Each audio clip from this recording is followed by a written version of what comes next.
The writer is a journalist. The PML-N is bent upon keeping the entire country guessing. From Panama to the Qatari letter to the differences between the two brothers to its dollar policy and its election strategy, there is little the party is saying with one voice. Hence, while Nawaz Sharif seemed to be sticking to his notion of a confrontation with the powers that be, Prime Minister Shahid Khaqan Abbasi claimed his leader had been misquoted. Then, Mian Sahib asked for a national commission to look into his Mumbai statement and to decide who is guilty of treason. Inevitably, the hapless Abbasi was asked about his boss and predecessor's demand, and in his bid to do, yet again, some damage control, the Prime Minister provided a broader and more palatable agenda, to unveil hidden facts about all the events since 1947.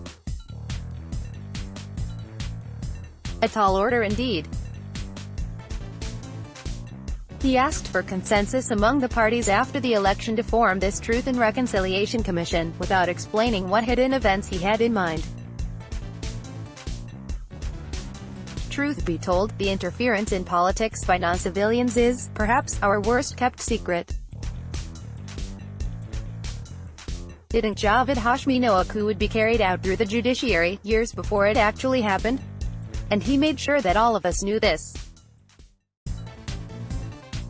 And yet, there were a few raised eyebrows. Instead, there were a few voices of support for Abbasi Sahib's suggestion. Perhaps this is because few want to question a call for a Truth and Reconciliation Commission. While we still haven't stopped sniggering at those who called themselves Nelson Mandela, after a few days of imprisonment, no sneers or skepticism confront the demand for a TRC. The actual experience of a Truth and Reconciliation Commission is far from perfect. But it's the want of cynicism to dismiss all notions romantic and also unrealistic political dreams. So here comes a bucket full of cold water. Born of the South African experience at the end of apartheid, the TRC was suggested as a form of restorative instead of retributive justice, which would help a country and society heal by coming to terms with its past. The aim was to hold public hearings where victims as well as oppressors could share their experiences. But there were practical reasons for this form of justice. The TRC may have come at the end of apartheid, but the end of the regime did not mean that those who perpetrated violence during it could now be identified and punished. They were part of the system, present at many posts. Pursuing and prosecuting them could have led to chaos at a time when it was in everyone's interest to smoothly move towards election. Hence those at the helm came up with a different idea of justice, where instead of retribution, the simple telling of truth would repair a fractured society. So, our good-intentioned Prime Minister feels his Quaid might get some closure if those who wronged him will stand up and confess to how and when various PML-N governments were destabilized or attempts made to do so. In other words, a TRC would mean that the Ashkar Khan case would be left where it is without any retribution for those accepting or giving the money. There is no doubt Mian Sahib would like a more retributive option, to try Gen Musharraf and perhaps even the intelligence chief who asked him to resign, but Abbasi knows that a Truth and Reconciliation Commission may be a more doable option. However, even in this case, the consensus he wants to forge cannot simply include the political parties but also the military. But why will the military join the process? It's hard to think of a single reason why. Had such a commission been part of the deal in 2007, the institution might just have been compelled to.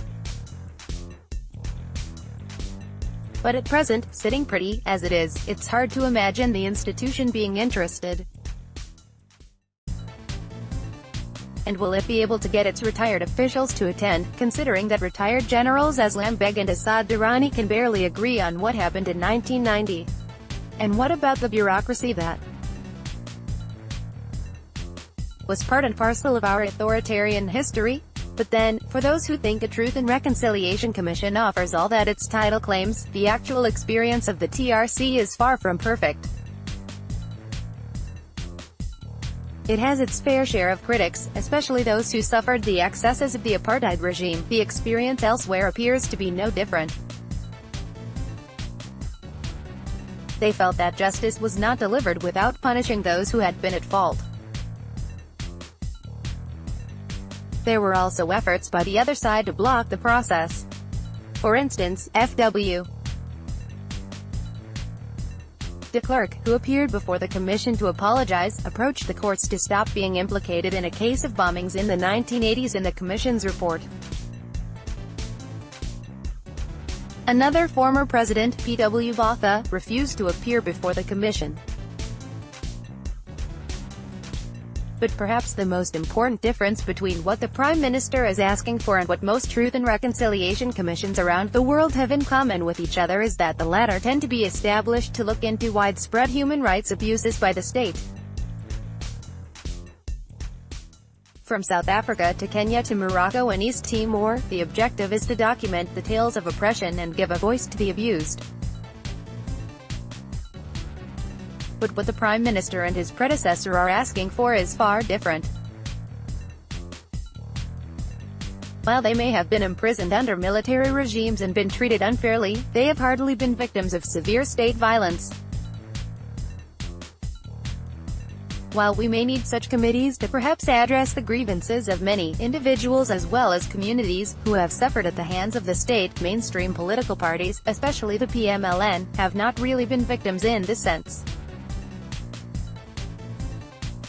Political parties should consider a dialogue with the military, once suggested by the PPP's Farhatullah Babar, instead of a Truth and Reconciliation Commission. The divisions within our political elites need addressing, but there are less grandiose ways of doing so than drawing parallels with apartheid and asking for a TRC. The writer is a journalist.